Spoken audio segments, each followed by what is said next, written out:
What's up, TKO Nation? Welcome back to the TKO Podcast. Make sure you tune in. Alrighty, folks. Welcome back to Technical Knockout, the MMA Podcast. I'm your host, as always, Hussein, and today we are going to be talking about UFC Paris from UFC Paris. We have Nassourdine Imavov versus Caio Borralho in a really awesome top 5 middleweight matchup that has title implications looming over it. You know, the division has just been bust wide open because Khamzat Chimaev beat DDP. So now, you know, we kind of have a lot of fun matchups to play with and title fight trajectories to unravel at the top of middleweight. They're doing this fight, Imavov versus Borralho. They're also doing Rene de Ridder, RDR versus Fluffy Hernandez.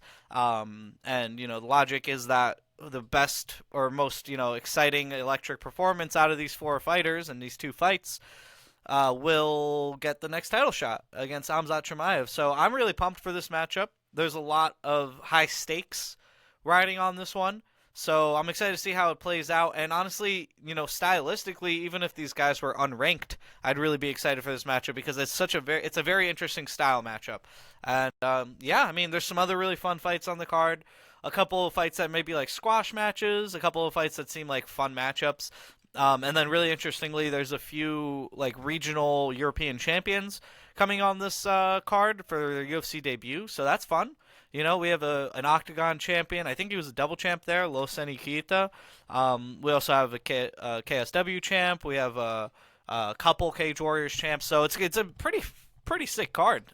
So let's get into it. Without further ado, we will start at the top of the bill, the main event, Nassourdine Imavov and Caio Borralho.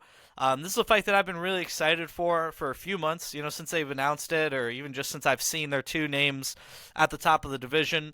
I've really been excited for this matchup and looking forward to it.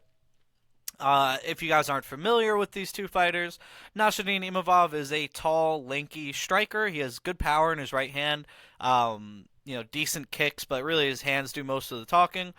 He has shown some defensive grappling susceptibilities in the past, and as well as some cardio susceptibilities. These are things that he has been working tirelessly to shore up, and you can see that in his performances against Cannonier and against Adesanya. He looked much better in those 2 realms. I mean, you didn't see a ton of the grappling in those 2 fights, but, you know, the cardio looked better, the pacing looked better. You know, his grappling looked good in the Brendan Allen fight, at least defensively. Now, Brendan Allen did exhaust himself in those grappling exchanges, but, you know, nonetheless, it was a good sign for Imavov to show that he's still improving his game. Yeah, and he's fighting Caio Borralho, who I am very, very high on. If you've watched the show before, you probably heard me mention his name. I've been watching this guy since the Contender Series, and I've just loved everything I've seen every step of the way. You know, he's super well-rounded, very smart fighter. You know, he'll strike with grapplers, he'll grapple with strikers, which I love to see, a la GSP's playbook. And also a la GSP's playbook, this guy has a tremendous jab. It's a beautiful jab, Caio Borralho's jab. He can use it moving forward, he can use it moving backward, he can use it as a power jab, he can use it as a setup punch for his right hand, or his left hand rather, because he's a southpaw. So, you know, as a fan of the finer points face punching, shout out Heavy Hands. As a fan of those finer points, I love to see a fighter with a great jab, and Caio Borralho, you know, might have the best, at least in the men's divisions, at least at the top end of the divisions right now, in my opinion, one of the best jabs in the UFC. So I really look forward to this fight. I do think that, you know, without burying the lead too much, I think that Caio can take advantage of some of Imavov's susceptibilities, some of his vulnerabilities that he's shown in the past. Primarily that being his grappling and his cardio. These are 2 stages of the fight where Caio Borralho has shown great resolve. Cardio, I mean, I guess you can argue, but I've never seen him lose the last round of a fight. He always typically wins that last round. And again, he's a super smart fighter. You know, Borralho's out of the Fighting Nerds. He's essentially their main guy as far as, like, head coach goes. I mean, they have their coaches, but, like, you know, he's the guy who's always helping the other ones. He's always coaching them. He's always at the fights. He's always, you know, a very cerebral mind for the sport. And Borralho is somebody who lives and dies eats and breathes by his tape watch. Him and John Silva out of the Fighting Nerds both, have expressed vehemently, I don't know, whatever. They've talked about it a lot, that they love watching tape on their opponents and getting reads that way. And you can see it in their fights, especially in Borralio's fights. He's very smart in his fights. And I really feel like that's going to be the difference maker here against Imavov. Imavov has a tendency to back up in a straight line. And although he's very slick and he's very skilled, I wouldn't describe him as having the highest fight IQ. Now, that being said, I'm not saying that he's like an idiot or something like that, but Borralio just seems to be levels ahead in that step. So, realistically, what we're looking at is a tall, lanky striker who, if he can keep the distance, if Imavov can keep the distance, he should be able to win this fight. If Borralio can close the distance, if he can make this maybe not ugly, but make it a little bit tighter, get in close, get to his wrestling, get to his takedowns, mix things up, mix all the martial arts, he should be able to win this fight. In my opinion, this is about as close to pick him as you can get, I think it's a really interesting matchup because it seems to me like Borralio should win the 4th and 5th, and Imavov should win the 1st and 2nd. So really it comes down to the 3rd round. Do you think Borralio will kick up at that point? I believe he will. Do you think Imavov will start to fade at that point? Maybe. Will Borralio take one of the first 2 rounds? Will Imavov take one of the last 2 rounds? Will this fight even go to decision? I think both of these guys can stop the other one. I mean, not that they're both like easy to finish.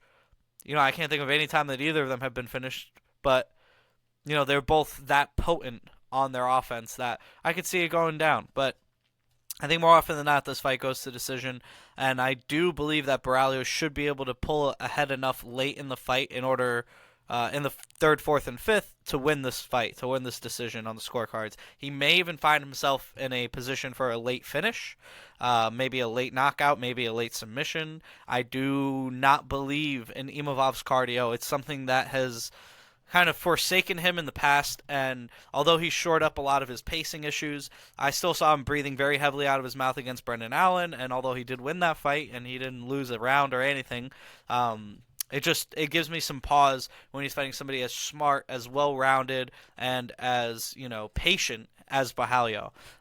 So I'm really, really pumped for this fight.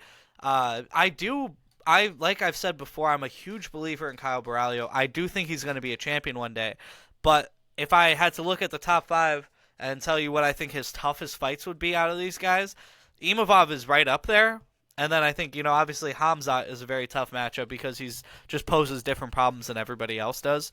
But Borralio's shown some really great depth of knowledge on the ground, and I think that's going to be the big difference maker in this fight. I expect him to, if he gets the top position, to not let up. I don't think Imavov will be able to have a good enough jiu-jitsu and bottom game to get up from Borralio's takedowns, or from his top game, I should say. Both guys are good wrestlers. I do think that Imavov is a very strong defensive wrestler these days, but if Borralio can sneakily, find his way to those ground positions, I think he should have tremendous success in this fight. So I'm going with Borralio in the main event. I think round 4, 5, or by decision is a great bet, but money line is not bad either. On the errant chance of somebody slipping and falling, or whatever, a random shot knocks out Imavov or something like that, or an early submission or something that we don't have in the bingo card, the money line is always safe. But if you want to play the props, I think over 2.5 or round 4 or 5 by decision for Borralio is the way to go. I'm really excited for this matchup. I'm pumped on it. And, disclaimer, this fight card's going to be on a little bit earlier than normal. So I think the main event's going to be around 5 p.m. Eastern Standard. So, yeah, just be on the lookout for that. Next fight, you have Benoit Saint Denis versus Mauricio Ruffy. This is another really interesting fight, and another Fighting Nerds matchup versus a French fighter. I didn't even put that together until just now, but yeah, I guess that's the theme here. Ruffy, very flashy striker. We saw him knock out Bobby King Green with that spinning wheel kick. It was terrifying. I thought he killed him. Very flashy, southpaw, moves backwards, fights well off the back foot, fights well off the front foot, but more often than not is looking to counter his opponents. We saw him have trouble with James Yontop, who is just a big old Mexican with a big old head. Don't quote me on that. He might be Cuban or something. I don't know. But either way, I think he's actually Peruvian. But either way, James Lontop, super tough dude with a big ass head, and Ruffy was not able to knock him out. He just ended up styling on him for 3 rounds, throwing no look uppercuts and shit like that. But Lontop didn't have anything to really threaten Ruffy. He was just tough enough to survive. Taking a page out of Andre Luce's playbook. This is the difference here. Now he's fighting Benoit Saint Denis. Benoit Saint Denis is tough enough to survive. He's super tough, that guy. If anything, his cardio is a little bit shit. But, he is a front runner in these fights. He goes forward from the beginning moment of the bell rings. And he's looking for that relentless takedown game. He has a very strong top pressure. He has a really strong takedown game. And when he gets to those positions, it's hard to get him off. We saw him dominate Kyle Propolek in his last fight. Obviously not the highest level caliber of opponent, but that's not his fault. The dude came on short notice. We saw Benoit Saint Denis have some real trouble with Renato Moicano a couple fights ago. He was not able to get to the wrestling against Moicano and instead got his face jabbed off. Now, Ruffy, I don't see anything from him. In my opinion, he's the worst out of the 4 big fighting nerds, right? Out of Baralio, Silva, Prates, and Ruffy, I would put Ruffy at the bottom of the list with ease. Not that he's a bad fighter. He's just a little unreliable. Not that he doesn't show up or something like that, but this style, this game plan that he has of, finding the knockout shot can only work for so long. It can only work to a certain level. We haven't seen him get tested on the ground much. He's gotten submitted in the past. He's gotten knocked out in the past before coming to the UFC. So I just have a lot of pause here picking him against Benoit Saint Denis when I know that Benoit Saint Denis has one of the strongest chins in the sport. I saw him take ungodly punishment from Elizeu Zaleski dos Santos. The Moicano fight was only stopped because he kept getting jabbed and his eye closed up. The Poirier fight, of course, he got knocked out by Poirier, but Poirier is one of the heaviest hitters in lightweight history. And also, that was a big step up in competition for Benoit Saint Denis, and he kept walking onto those shots. He even still took a ton of those shots before going down. I don't expect Poirier's somebody who builds as the fight goes on. Ruffy, to me, seems like the kind of guy who slows down as the fight goes on. Any of these huge knockout punchers like that, flashy shit, spinning kicks, flying knees, etc., those guys tend to have their best round in the beginning of in the first round, So I can't see Ruffy putting out Benoit Saint Denis' lights in the round 1.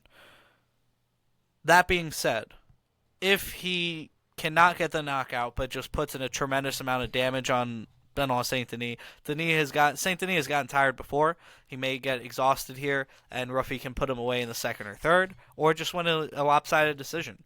The other side of the coin is that Ruffy cannot put away Benoit Saint Denis, and instead gets taken down and ground into the mat, and Benoit Saint Denis can find a submission in the second or third here, even in the first, if he can get him down early and often. And, then we're looking at a whole different fight. Then we're looking at a guy who has years and years of grappling experience, years and years of, submissions on his record, and a strong top game, a strong wrestling game, versus a guy who throws spinny shit. I am really going to regret this, but I'm going to pick Benoit Saint Denis here. I think he can get it done. If he survives, I think the fight is going to be going more and more in his direction. I feel like Ruffy has really bad defense on the feet. He relies on his distance management. He relies on his lean back. And I can see him getting knocked out at some point. Maybe not in this fight, but, you remember how Javid Basharat got knocked out by Ricky Simone? I just feel like that's coming for Ruffy. I don't know why. I can't put my finger on it, but it just feels like that defense is not going to last him his entire UFC career. And I think if he faces a strong wrestler, he's going to have a lot of trouble, and that's what he's facing this weekend, is a strong wrestler. So give me Benoit Saint Denis in the co-main event. I'm not thrilled about it, but it just feels right. It feels like the smart pick. Let's go down. We got Modestas Bukakas versus Paul Craig. Easy pick. Bukakas all day. Come on now. Paul Craig is so washed. He's so over it. The guy is so slow. He can't take a punch. But it's not like Modestas Bukakas is in the prime of his career. He's no spring chicken. But he's a lot more skilled on the feet than Paul Craig. And he's a good enough grappler to stop Craig's shitty takedown. So Bukakas all day. Probably knockout first or second round. Probably. But this could go to a really shitty decision. Next, you got Balaji Oki versus Mason Jones. I love this fight. Oki, very talented, explosive athlete. Somebody who I wish would develop their jab and pace a little bit better. Facing Mason Jones, who kind of lets the fight happen and finds comfort in the chaos, so to speak. Coming off of a victory over Jeremy Stevens, where he struck Stevens for 2 rounds and then took him down for the third. Jones has a pretty well-rounded game, and that third round is typically his strongest. Balaji Oki, on the other hand, tends to fade by the third. So this fight's going to really come down to that second round, you know. If Oki can get the first round out of the way and win, and then, you know, third round is going to go to Mason Jones. It really depends on how that second round shakes out. And honestly, this fight is so close. It's so close, it's so hard to tell what's going to happen. I think you're going to see Oki throwing big shots. I think you're going to see Jones being very slick. And I think more often than not, this fight goes to decision. I am not going to make a prediction, though, because I really feel this fight can go into either way. I would play the odds here.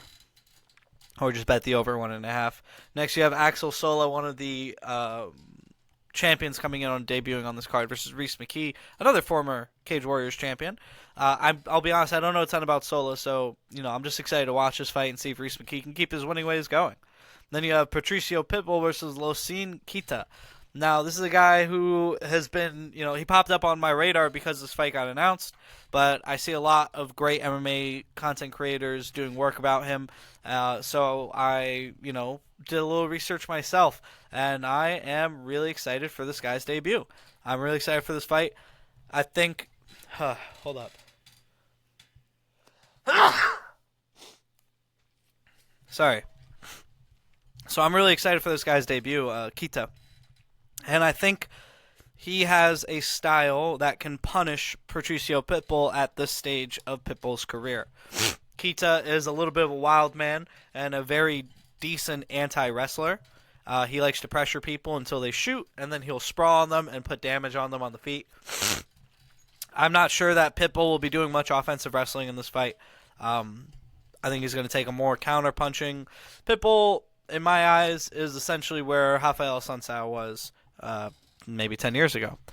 He is a slow, smart counterpuncher who, throws pretty hard, honestly, for his age and for his athleticism, but he can't take a punch.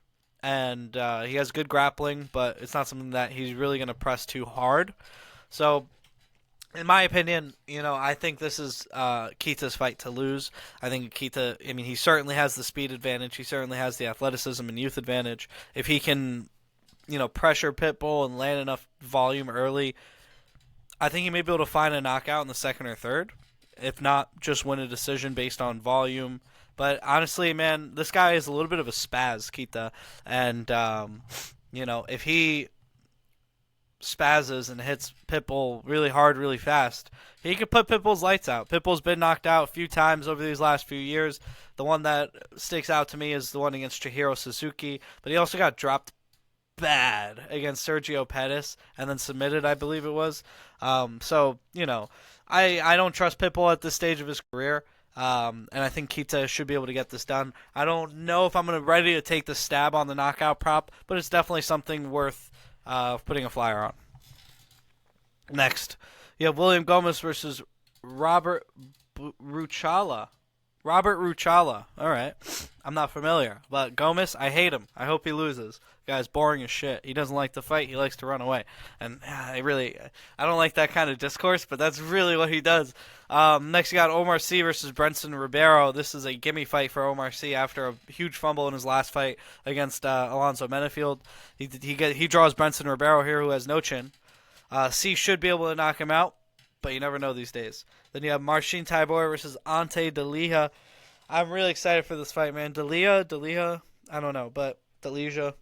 Either way, I love Marcin Tybura. He's one of my dogs. Big fan of Tybura, the big Polish boy. Great grappling. Decent striking game, but his grappling is really where he butters his bread. Delija, he actually has a loss to Tybura due to a cut. It was in a fight that Tybura was on his way to losing. This was years ago, though. D'Elia since has become a millionaire. He won the PFL tournament and got $1 million. And Tybura has been fighting in the UFC for 10 years on whatever his contract is. I'm sure it's not great. So, yeah, I mean, since their fight, both guys have had their ups and downs. D'Elia had a big injury that took some time off from. But, yeah, I mean, I really like this fight. I mean, I'm biased. I'm so biased. I'm siding with my boy Tybura here. He's fought the higher level competition. Not that D'Elia's fought low competition. He's fought some pretty good guys. But, you know, the UFC level's different. Tybura can get that wrestling going early and often. He should be able to, you know, bank a couple rounds in this fight. Part of me does feel like Tybura is a bit over the hill now, and I'm worried about him, but he's also coming off of 2 victories. So I'm riding with my boy Tybura, big Tyb, and I'm taking him here. Next guy, Harry Hardwick, coming on his debut on short notice, fighting Kyle Fernandez. Fernandez was supposed to fight for Ziam. It was going to be an awesome fight. I was really looking forward to it. But in steps Harry Hardwick after Ziam has to pull out on short notice. Hardwick is a Cage Warriors champion. His brother is also a Cage Warriors champion, so it's pretty interesting stuff they have there. And he's moving up a weight class here to fight Kyle Fernandez at lightweight. You know, stylistically, I think Hardwick poses a lot of problems for Fernandez, but he's just too small. And he's going to be, you know, fighting a losing fight. You know, he's going to be fighting an uphill battle here with the height and reach and weight and size of Fernandez. So, you know, although I do think Hardwick is the more skilled fighter, I think he's going to be having a lot of shit to climb through to get there. And it might be worth taking a stab at an underdog here if he's plus 200 or so, but otherwise I'd stay away from this one and just enjoy it. Then you have Sam Patterson versus Trey Waters, 2 long boys at welterweight. I'm excited for this one. You know, I really counted out Sam Patterson, and he proved me entirely wrong recently, getting a knockout over, who was that? Josh Quinlan? Or, I don't know. Somebody that it was like, oh, he's either going to knock him out or he's going to get submitted, and then he ended up knocking that guy out. Danny Barlow, yeah. Oof, that was a tough one. Patterson's put together a nice little win streak here, man, proving the haters wrong. And, yeah. I'm again, not a fight I would bet on by any stretch of the imagination, but it should be a fun one to watch. Brad Tavares versus Robert Brischek. Robert Brischek sucks. Brad Tavares is old, but he still has a jab and he still has great takedown defense, and that might be all he needs to win with. All that he needs to win with. Yes. And then you got the fight that I'm really pumped for on this card is Andreas Gustafsson versus Henat Fakhretdinov. Fakhretdinov coming off of 2 robberies in a row over Carlos Leal and Nicholas Dalby. The Dalby fight, okay, maybe not, but it was really close. The Leal fight, absolutely a robbery. Are you kidding me? Disgusting. This fight is not in Abu Dhabi. This fight is in Paris, France. So, you would imagine that Fakhretdinov needs to actually win and not just get gifted the decision as he did in those last 2. He draws Andreas Gustafsson, who took on Chaos Williams on short notice in his debut not too long ago. So I was really pumped on Gustafsson's debut. And spoiler alert, I'm going to be taking him again here. I'm taking him against Fakhretdinov. Gustafsson seems to have a pressure-heavy style and decent, really good grappling, at least from what I've seen. He had good grappling in that fight against Williams, who's not easy to take down. And I think he should be able to stuff the takedowns of Fakhretdinov and put some pressure, pace, and damage on him on the feet. I think he should be able to win the second and third round of this fight, and he may even be able to find a finish in that third round, as we've seen Fakhretdinov exhaust in that third round before. So give me Gustafsson here. I think round 3 or by decision. If you want to play it safe, just the over 1.5. But I like Gustafsson in this. Now, let's go down our betting slip. For God's sakes, these fucking technical difficulties are killing me, man. All right, going with the main event, I'm taking Bahalio moneyline. Co-main event, I'm going to take Benoit Saint-Denis. Then I'm going to take Losini Kita over 1.5. I'm going to take Marcin Tybura. And I'm going to take Andreas Gustafsson. I got 5 for you. One more time. Bahalio, Saint-Denis, Kita, Tybura, and Gustafsson.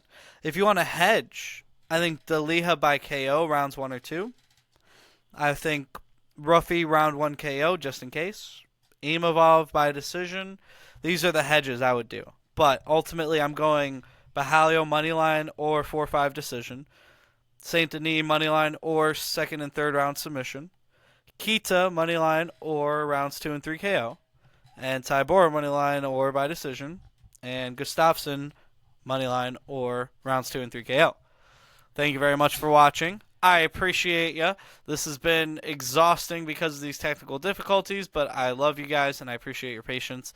And you guys have a great rest of your day. Enjoy the fights on Saturday. Much love. Peace out.